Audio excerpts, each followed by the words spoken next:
Hi everyone, David here from daviddumaisaudio.com, and today I wanted to do a quick tip video to help you improve your sound design. If you're new here, I try to dedicate this channel entirely to help you create better sound effects. So if you're new here, I want to give you a free gift, which is my 5 layering techniques guide to creating better sound effects. So you can check the link in the description and I'll have it there if you want to pick it up. But basically it's just a guide with 5 different techniques that you can use to create better sound effects. So yeah, check the link for the description, or you can go to sfx.daviddumaisaudio.com/layering. All right, let's get into the video. All right, so this video is going to be all about fade ins and fade outs and how they can drastically help improve your sound design.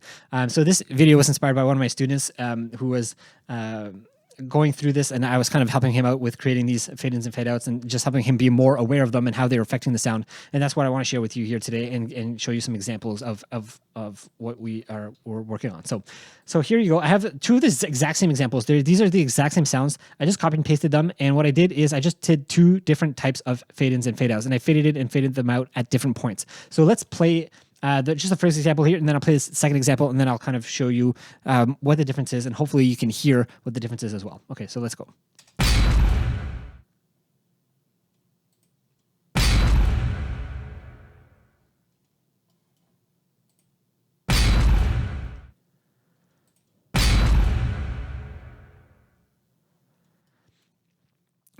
All right, so what did I do differently here? For this one, it was entirely all fade out. So I didn't really touch with any of the fade ins, but this would apply to the fade ins as well. I mean, I could have done like a little short fade in just to make sure there's no clipping or popping. So that could be like a quick tip right there. It's just always make sure you have like a little bit of a fade in to make sure that there's no popping right at the beginning of the sound when it starts. But I already edited these files, so I knew I didn't need to do a little fade in because they already had it in there. But let's talk about the difference between the fade outs, okay? So let's listen to this one again. Okay, so this one is the fade outs that I used were just straight, I don't know what these are called, linear fade outs, I guess. But basically it's just a straight line down, and the fade out is just a straight line down. I did it for this layer, this 3rd layer here, and this 4th layer here. So let's listen to these.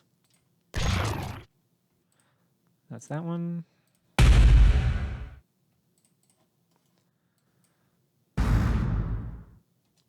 Okay, so the fade outs work and they're okay, but what the issue is, and what I hear when I'm listening to this, is that they sound very much like a gate. It sounds like a gate just closing up on the sound, which is not a very pleasant sound. So let's listen to it again.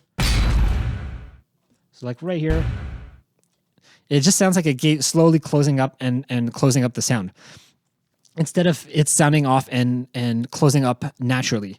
So you kind of want it to fade out in a natural way. Okay, so what I did for this one here, now let's have a listen to this one, and I'll show you the difference.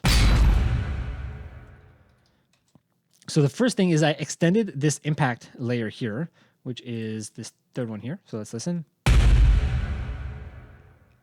So just that helps to elongate the sound and make it feel like it's going to fade out naturally, just by elongating it a little bit, okay? And then the second thing that I did is I did this S pattern fade out. So let me show you what that looks like. All right, so I opened up the fade out editor here, and what you can see is that you can choose from different types of fade outs. So the ones I had before were just this linear one, and it's just called linear one here. And then what I chose is this S-shaped one, and I always like to use these for natural fade outs. So if I'm trying to do something that just fades out really naturally, this S-shaped one works really well. So that's what I have here. Then you can see it's just doing an S shape when it's fading out. I don't touch it more than that. I kind of leave it as is, as its default, because it's just the natural shape. And then I just click apply, and then it's set.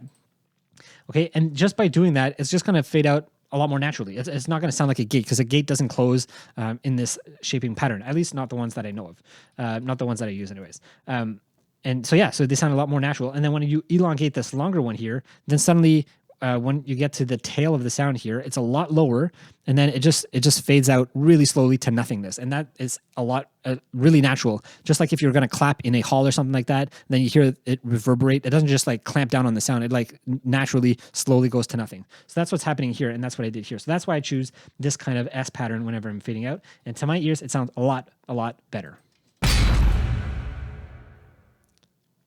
So let's listen to both of these again, so that we can hear the difference, and I think that'll be it.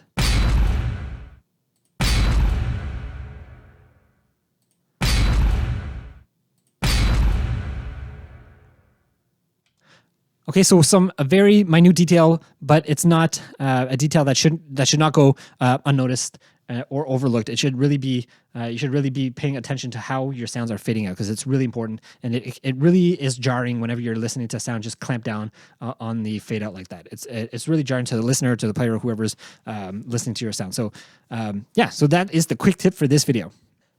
All right, so that's it for this quick tip video. I hope you guys liked it, found it useful and valuable. If you guys have any questions or comments, please let me know in the comments below. I always do my best to answer them. And just a reminder to grab that free guide in the description below, that free 5 layering techniques guide for creating better sound effects.